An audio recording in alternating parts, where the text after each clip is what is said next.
महाभारत के युद्ध में एक महान योद्धा थे कर्ण, जिन्होंने उस युद्ध में भाग लिया था, लेकिन उनका उस युद्ध से कोई लेना देना नहीं था।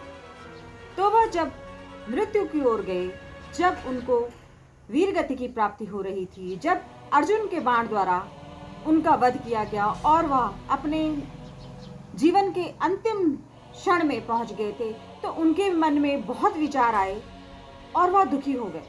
वह सोचने लगे कि मैं इस दुनिया में आया और मैंने इतने दुखों को भोगा, तो क्या इसमें मेरी कोई गलती थी? इन्हीं बातों को याद करते करते वह अपने अंतिम समय में रो रहे थे और उन्होंने भगवान श्री कृष्ण को याद किया। वह सोचने लगे कि कोई तो मेरे मन में आए हुए प्रश्नों का उत्तर दे कि ऐसा क्यों मेरे साथ हुआ। इस युद्ध में जिन जिन योद्धाओं ने भाग लिया, सबका अपना अपना इस युद्ध से स्वार्थ छुपा हुआ था। दुर्योधन को अपना राज्य बचाना था, पांडवों को अपना राज्य वापस लेना था, अपनी प्रतिष्ठा, अपना सम्मान वापस लेना था। भीष्म पितामह को अपने राज्य के लिए एक प्रतिष्ठित राजा चाहिए था। द्रोणाचार्य को हस्तिनापुर के लिए अपनी निष्ठा और ईमानदारी का प्रमाण देना था।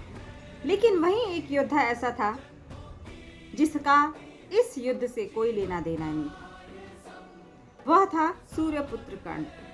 कर्ण दुर्योधन का बहुत प्रिय मित्र था, बहुत घनिष्ठ मित्र था।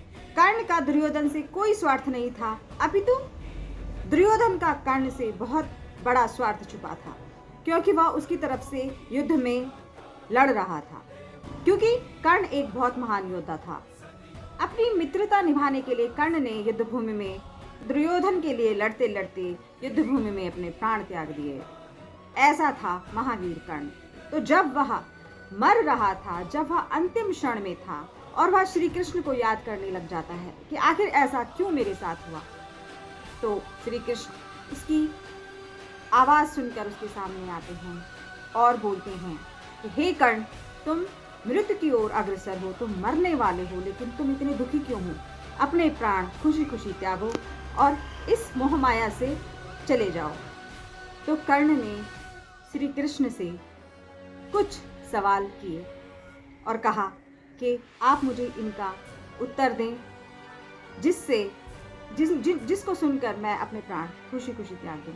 और फिर उन्होंने श्री कृष्ण से विनती करी कि हे प्रभु, आप मेरे प्रश्नों का उत्तर दें, जिससे कि मैं इस दुनिया से शांत होकर चला जाऊं। कर्ण ने कहा, हे कृष्ण, जन्म के तुरंत बाद मेरी माता ने मेरा त्याग कर दिया था, क्योंकि मैं उनके विवाह से पहले जन्मा हुआ था। तो मेरी माता ने मेरा त्याग क्यों किया? इसमें मेरी क्या गलती थी?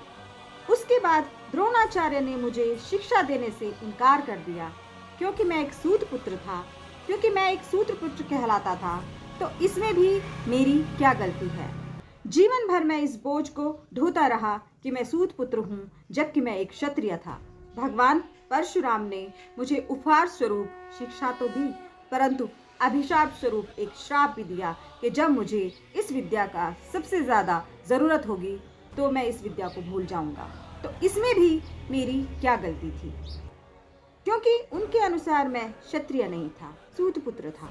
मैं क्षत्रिय होते हुए भी उस स्वयंवर में भाग नहीं ले सका। क्या सूत पुत्र होना मेरा खुद का निर्णय था, या मुझे विधि के विधान ने सूत पुत्र बनाया था, जबकि मैं परम क्षत्रिय था? जब दुर्योधन से ही मुझे सब कुछ मिला, तो क्या उसकी तरफ से लड़ना गलत था?